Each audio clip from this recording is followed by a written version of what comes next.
한방 건강상담, 오늘은 강남 내미지 한의원의 김영진 원장님 모셨습니다. 바로 만나 뵙겠습니다. 안녕하세요, 원장님. 네, 안녕하세요. 예, 반갑습니다. 네, 반갑습니다. 자, 오늘 준비하신 미니 강의가 베체트병이라는 거거든요. 네, 그렇습니다. 뭐 익숙한 분들도 계시겠지만 그렇지 네. 않은 분들도 많이 계실 것 같습니다. 예. 이 베체트병이란 어떤 건가요? 네, 베체트병이란 우리가 일상생활에서 흔히 들을 수 있는 병은 아닙니다. 네, 베체트병은 구강염증부터 시작을 해서 네. 또는 중추신경계염증 또는 혈관염을 반복해서 또는 이제 내부 장기까지 염증이 생길 수 있는 병인데요. 이런 이제 염증이 우리 전신에 생길 수 있기 때문에 심장이나 폐에 있는 우리 실질 장기까지도 염증이 생길 수 있는 병입니다. 주로 구강 내 염증으로 시작을 하지만 우리나라 같은 경우에는 호발 연령이 좀 이제 연령대가 많은 편이고요. 네. 주로 20, 30대 여성분들한테 많이 나타나는 병인데요. 임상 증상으로는 이제 구강 내 염증뿐만 아니라 또는 외음부 또는 질, 자궁 내부에 남자 같은 경우에는 고환 쪽에도 염증이 생길 수 있는 그런 병으로 옛날부터 한의학에서는 호흡병이라고 해서 이제 구강 내 염증과 좀 생식기 염증이 같이 생기는 질환으로 그런 병으로 알고 있습니다. 네. 이 베체트병의 원인과 이 진단이 참 궁금하거든요. 어떻게 됩니까? 네, 이제 이 베체트병 원인은 정확히 밝혀진 것은 없습니다. 그런데 이제 예전부터 우리 일상적인 생활 습관이 안 좋아지거나 또는 이제 우리가 현대의학으로 봤을 때에는 몸에 있는 염증이 쉽게 생길 수 있는 뭐 유전적인 요인이라든가 또는 생활 환경 쪽의 어떤 변화로 인해서 생기는 경우가 많게 되는데요. 네. 이 원인 자체가 명확하지 않기 때문에 쓸 수 있는 약들도 그렇게 많지가 않습니다. 근데 한의학에서는 이제 우리 몸의 균형이 깨진 상태에서 상처 쪽으로 열이 몰리면서 심장의 열이 소장이나 대장 쪽으로 몰리면서 장내 궤양이나 구강의 궤양이나 또는 심한 경우에는 외음부 쪽에 염증이 생기면서 이런 질환들이 전신으로 퍼져나갈 수 있는 이제 병으로 알고 있고요. 네. 그래서 이런 것들을 예방하기 위해서는 1차적으로는 우리 외부적으로 나타날 수 있는 여러 가지 증상들을 잘 관찰을 해서 생활 습관의 변화를 잘 체크를 해서 그런 것들을 변화시키지 않으면 상당히 치료하기가 힘든 병입니다. 네. 참 이 베체트병이라는 게 한번 걸리면 좀 고생을 많이 할 것 같습니다. 그렇습니다. 이 베체트병의 증상은 어떻게 나타납니까?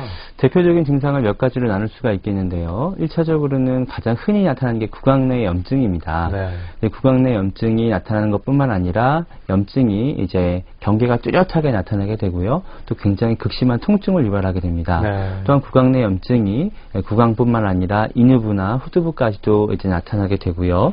그다음에 이런 것들이 굉장히 치료 기간이 일정하지가 않고 뭐 심한 경우에는 몇 달까지도 염증이 지속되는 경우가 많은데요. 네. 이런 이제 염증 상태가 쉽게 이제 치료되지가 않는 것들이 1차적인 증상입니다. 네. 그리고 이런 증상들이 과로라든가 우리가 일상적인 생활을 했을 때 어떤 스트레스나 과로나 생활 습관의 어떤 불규칙으로 해서도 굉장히 심해지고요. 네. 또 여자분들 같은 경우에는 호르몬의 변화, 특히 뭐 생리하고 관련해서도 이런 구강 내 염증이 아주 심해지는 경우가 많습니다. 예. 그리고 두 번째 증상으로 많이 나타나는 게 이제 외음부 궤양을 들 수가 있는데요. 여자분들 같은 경우에는 이제 남자분들 같은 경우에는 생식기 특히 고환 쪽에 이제 그 궤양이 나타나는 경우가 많은데 이 남자분들한테 많은 병은 아닙니다. 여성분들한테는 많이 나타나는 병인데요. 네. 외음부 쪽의 궤양이 심한 경우에는 뭐 동족만한 크기까지도 나타나기 때문에 외음부뿐만 아니라 질이나 자궁 내부에까지도 염증이 생기게 됩니다.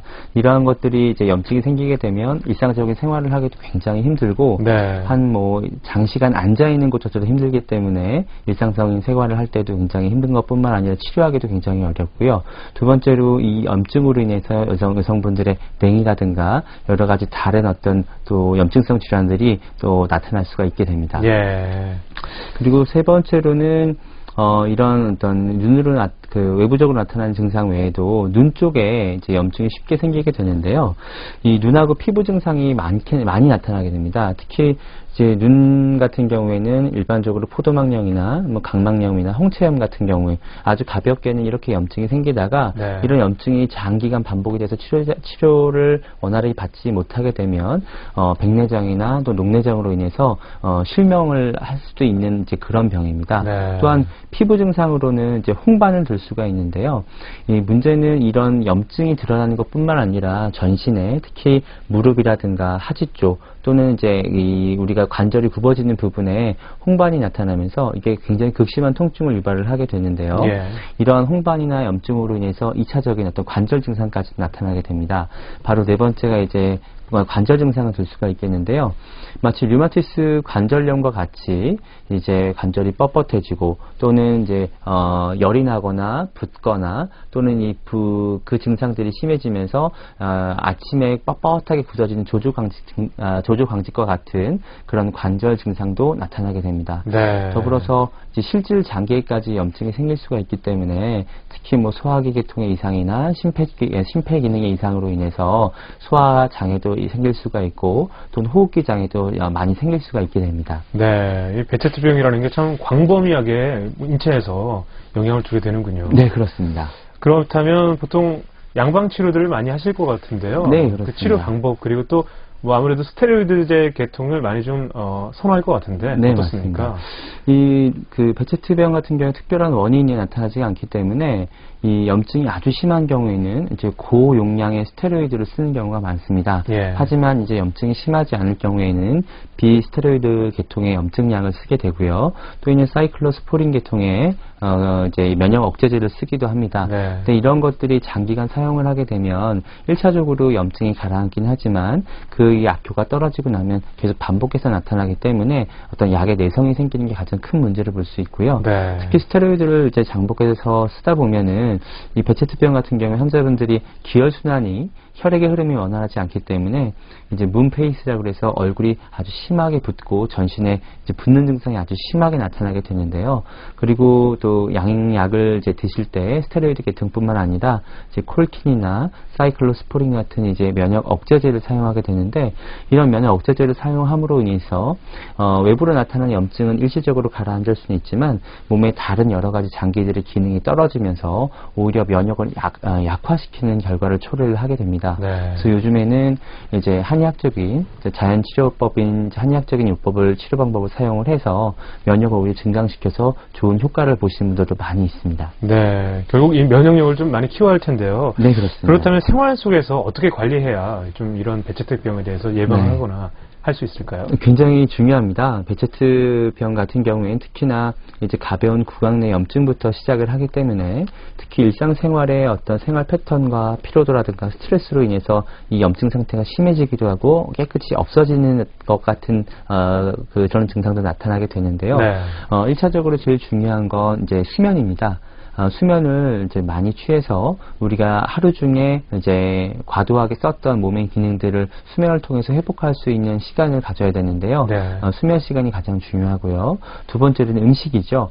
에너지 없이 치료되는 건 아무것도 없습니다. 따라서 이제 생활 속에서 아주 골고루 영양소를 섭취를 해서 특히나 이제 인스턴트나 또는 요즘 이제 식품 첨가물들이 많이 들어간 음식들이 이런 면역을 이제 약화시키는 역할을 하게 되는데요. 네. 우리가 음식을 잘 먹어야 되고 또한 이제 외음부나 또는 이제 구강 내 염증이라든가 또는 피부 쪽에 홍반 같은 게 생길 수가 있기 때문에 이 옷도 상당히 중요합니다. 그래서 꽉 끼는 옷이라든가 또는 이제 너무 우리 피부에 자극이 많은 음식이나 의류 같은 경우에는 오히려 이 병을 악화시킬 수 있는 요인이기 때문에 네. 이런 것들도 많이 이제 개선을 해야 되겠고요. 이제 운동도 굉장히 중요합니다. 이제 혈액이 흐르지 않아서 쉽게 말하면 이제 고인물이 썩듯이 네. 혈액이 잘 흐르지 않아서 하지 쪽으로 염증이 생기는 경우가 많은데요. 그런 경우에는 이제 가벼운 운동만으로도 많은 어떤 개선할 수 있는 어떤 그런 효과를 누릴 수가 있기 때문에 네. 특히 하지 쪽을 이제 순환시킬 수 있는 유산소 운동을 하시는 게 굉장히 중요합니다. 네, 생활에서도 음식 또 의복, 운동까지 그렇습니다. 좀 거르지 않고 하셔야겠습니다. 네네. 그렇다면 이 베체트병 현재 네. 앓고 계시는 분들에게 네. 조언을 좀 해주신다면 어떤 게 있을까요? 네, 이 베체트병 처음부터 진단을 받으신 분들이 없습니다. 처음에는 가벼운 구강 내 염증이나 또 몸에 쉽게 염증이 생기는 반응부터 시작을 하게 되는데요.